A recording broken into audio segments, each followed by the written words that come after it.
Taste the Daily. Neyveli NLC நிறுவனத்தால் குடிநீரில் ரசாயனம் கலந்து பலர் சிறுநீரக கோளாறால் அவதிப்படுவதாகவும் 7 பேர் பலியானதாகவும் கடலூர் மாவட்ட கிராம மக்கள் குற்றம் சாட்டினர். என்எல்சி நிலக்கரி நிறுவன சுரங்கத்தால் எடக்குப்பம் கிராமத்தில் குடிநீரில் பாதரசம், கால்சியம் கார்பனேட் அதிகளவு கலந்துள்ளதால் பலர் சிறுநீரக பாதிப்பு, உப்பு நீர் பாதிப்பிற்கு ஆளாகி உள்ளதாகவும் இதனால் கடந்த 3 ஆண்டுகளில் மட்டும் 7 பேர் உயிரிழந்துள்ளதாகவும் குற்றம் சாட்டுகின்றனர். எனவே தங்கள் கிராம குடிநீரை மாவட்ட நிர்வாகமும் என்எல்சி நிர்வாகமும் ஆய்வு செய்ய வேண்டும், அனைவருக்கும் மருத்துவ பரிசோதனை செய்ய வேண்டும், தங்களுக்கு தரமான குடிநீர் வழங்க ஆவண செய்ய வேண்டும் என வலியுறுத்தியுள்ளனர். மேலும் இது தொடர்பாக புவனகிரி அதிமுக சட்டமன்ற உறுப்பினர் அருண்மொழி தேவனிடமும் கிராம மக்கள் கோரிக்கை விடுத்துள்ளனர்.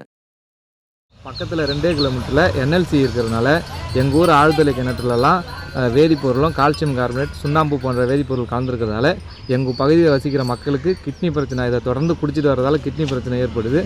இப்படி ஏற்பட்டு ஒரு வருஷத்துலேயே 7 பேர் 8 பேர் இது உயிரிழப்பு ஏற்பட்டது. இன்னமும் எங்கள் ஊரில் பல பேர் இந்த நோயினால் மாத்திரை எடுத்துக்கிட்டு இன்னும் வாழ்ந்துக்கிட்டு இருக்காங்க.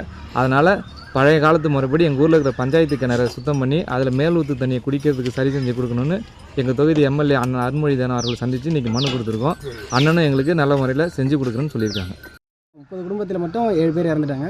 இதுக்கு மெயின் காரணம் என்னென்னு பார்த்தீங்கன்னா, எங்களுக்கு வந்து பக்கத்துலேயே என்எல்சி இருக்குது, அதுதான் பெரிய இதுவாக இருக்குது. அதனால தான் நாங்கள் இன்றைக்கி போயிட்டு எங்கள் தொகுதி எம்எல்ஏவை சந்தித்து நாங்கள் அந்த ஆழ்துளை கிணற்றுலேருந்து வர தண்ணீரை வந்துட்டு குடிநீருக்கு பயன்படுத்தாமல் கிணத்துலேருந்து நம்ம பழங்கால முறைப்படி கிணத்துலேருந்து தண்ணி எடுத்து மேல் ஊற்று தண்ணியில் அந்த இது பாதரசம் அந்த மாதிரி எதுவும் கண்டெக்ட் இல்லைன்ற மாதிரி சொல்லியிருந்தாங்க.